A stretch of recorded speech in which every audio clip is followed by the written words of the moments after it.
Hi, Patrice here.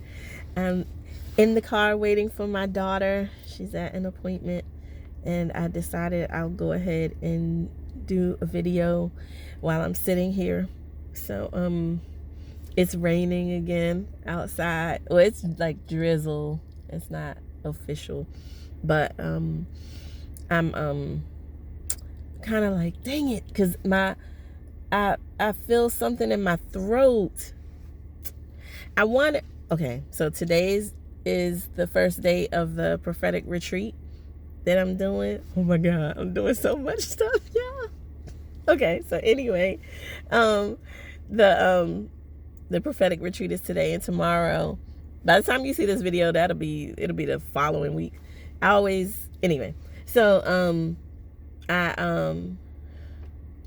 I'm like good now. I was so stressed. Oh my God, about doing because I'm codependent, so it's like I want to do everything, for everybody, and I forget that right now at this point in my life, I'm I'm pretty tired, quite a bit of the time, just because of the nature of this journey that I'm on.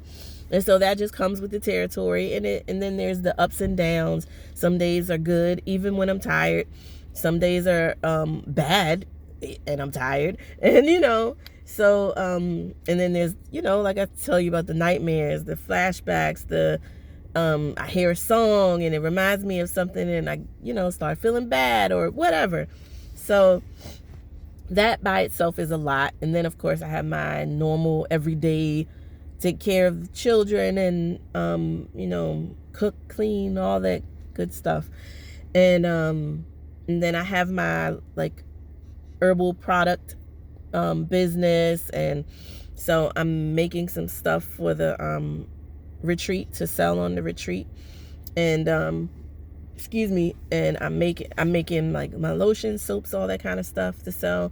And I did make some ginger ale to sell, and I made some little cheesecakes to sell, and I'm also doing the food.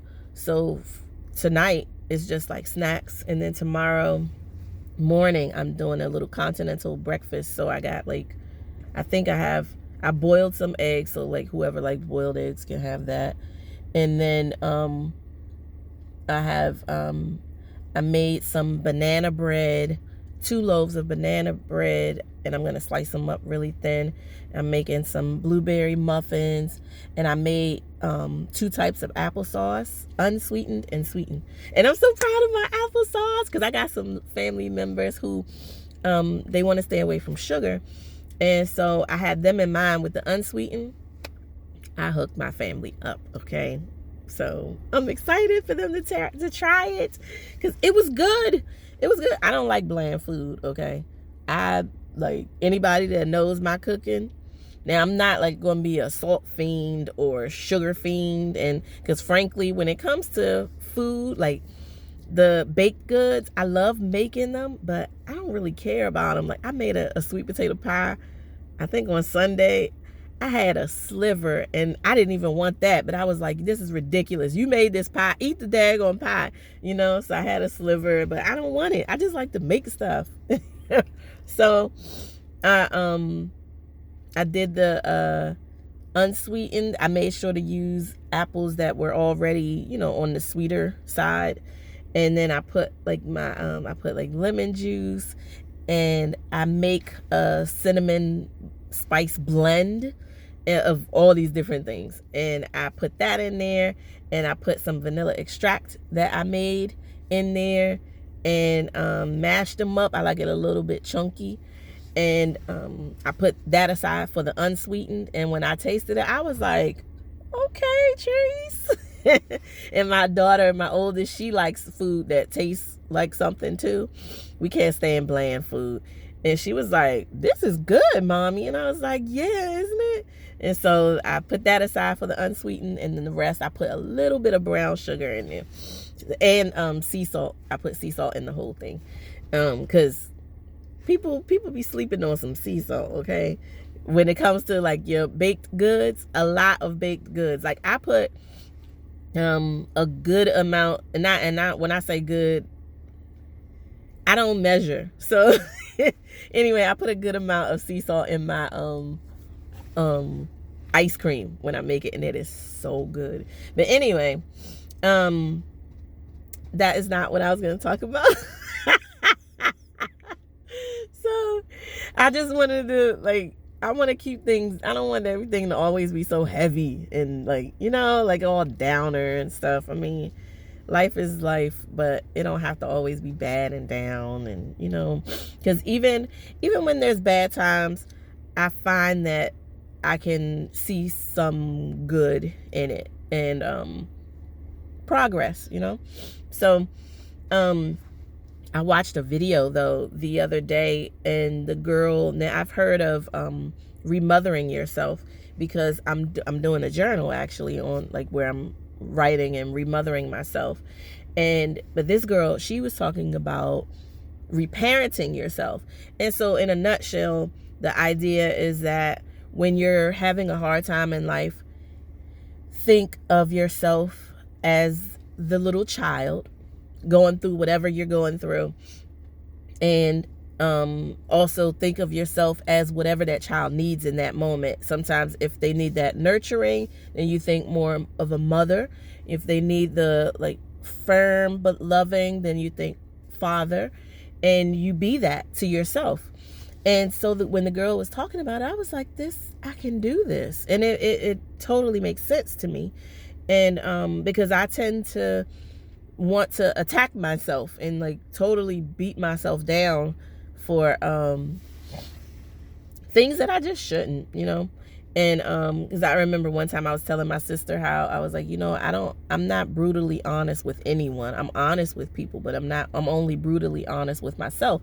And God was like, and why would you treat yourself like that? And I was like, oh, okay, yeah, I guess you're right, you know. And it's true, you know. Why would you be brutal with yourself? Why? You know, like, why would you be brutal with anyone? You know, it's not right. It's not healthy, you know. And so because brutal is just brutal. It's mean, you know. And hello, don't be mean, you know. Don't be a jerk to anybody, especially yourself, you know. So I like what the girl was saying about reparenting yourself. So I'm going to take that to heart and do that for myself. And a lot of times I have to, in order to really enact these different things, I have to kind of separate from myself and think of myself as, okay, she's over here.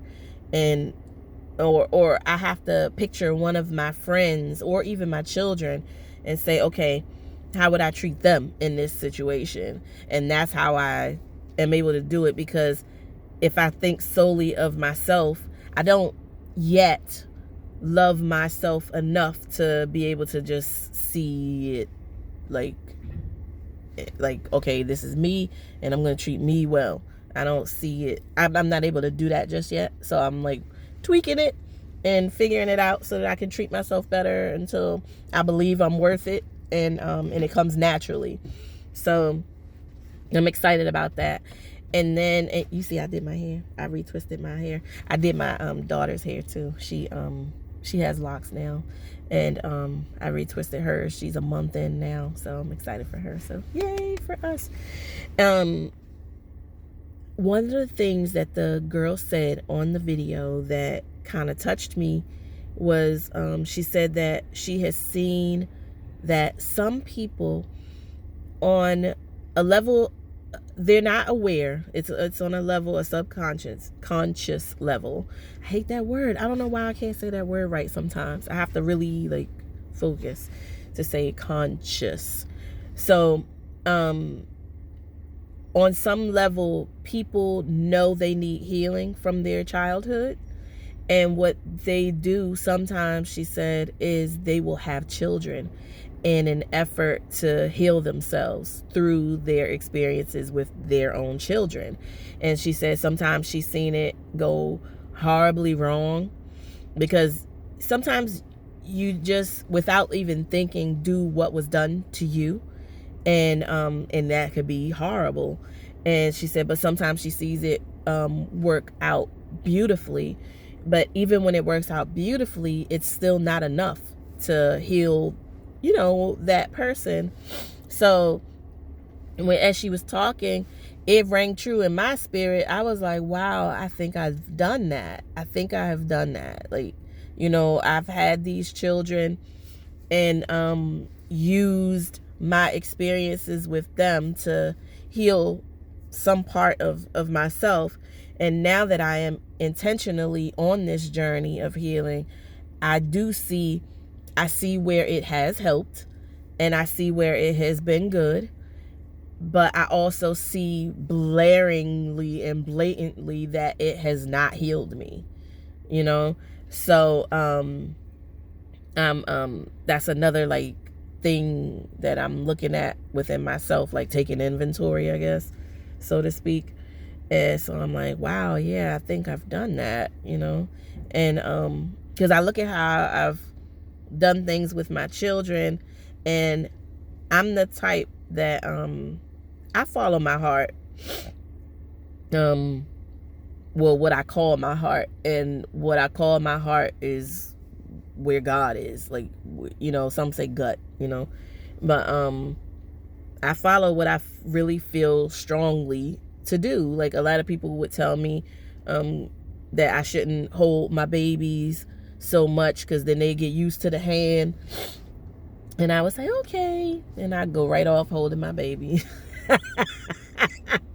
I had the benefit of having my first and being away from like everyone, because it was just me, her, and my husband in Florida, and then my friends and that were along with me in college. So I didn't have anybody breathing down my neck telling me what to do, what not to do, how to do it, and all that. And so that was great. So by the time I had my second daughter, and I was around some sides of my family who would, like, I have different sides of my family will just be quiet and they don't say anything. And then I have other sides of my family who are very vocal, and they have no problem letting you know that you're doing this wrong, and all kinds of stuff. And uninvited, of course, unsolicited. And so by the time I had that second daughter, though, I had done so well with the first that it was like I got this, back off, I'm good, I'm gonna do this the way I'm gonna do it, and you raise your children the way you want it to, let me do that too, so yeah. I remember getting into it with my father-in-law and aunt-in-law, and one time, because it was like they was hounding me, like every little thing I did. I was cutting the baby's nails wrong. I shouldn't use the little nail clipper. I should bite her nails because I might cut her, and I shouldn't hold her. I was nursing her, and then it was a lot. And then I should give her water, but she was exclusively breastfed, and I was like, I don't need to give her water. There's water in the milk, and I ended up like, can I do this? Can I do this? You see that little girl over there? And my other daughter was 5. I was like, you see her over there? She ain't dead. I did her right. I'm gonna do this one right too. And then everybody was just like, oh no, well, we have our way of doing things. I was like, that's okay, but like, seriously, I was so mad. And it was funny how, because they kept harping on me, and I'm just like sitting there, and I'm like, okay. And then eventually I was just like, like, and then they're all like, oh, and I'm like, you came at me like that first. That's called gaslighting, by the way. When people do that and they try to make it like, oh, you're overreacting now, when they egged you on the whole freaking time.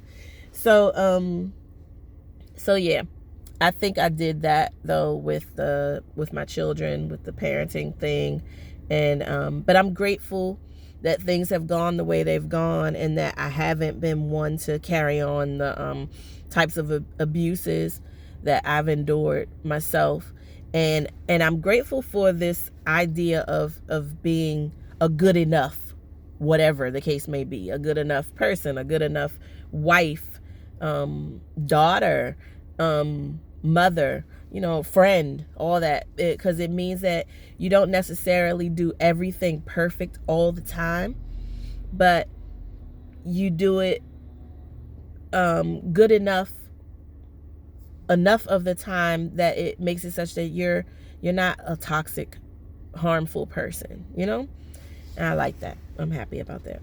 So I will end this video here, and yeah, if you want to keep on with me, keep on keeping on, keep on keeping on. I don't know what that's from, but yeah, just like, subscribe. I heard that, yeah, if you hit the like button, these videos may be more available to others to see.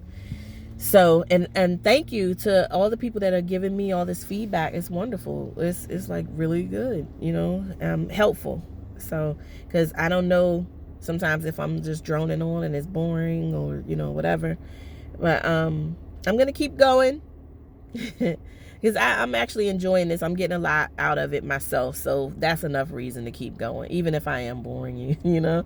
But like, subscribe, hit the notification bell, and I will see you again next time. Thanks for watching. Bye.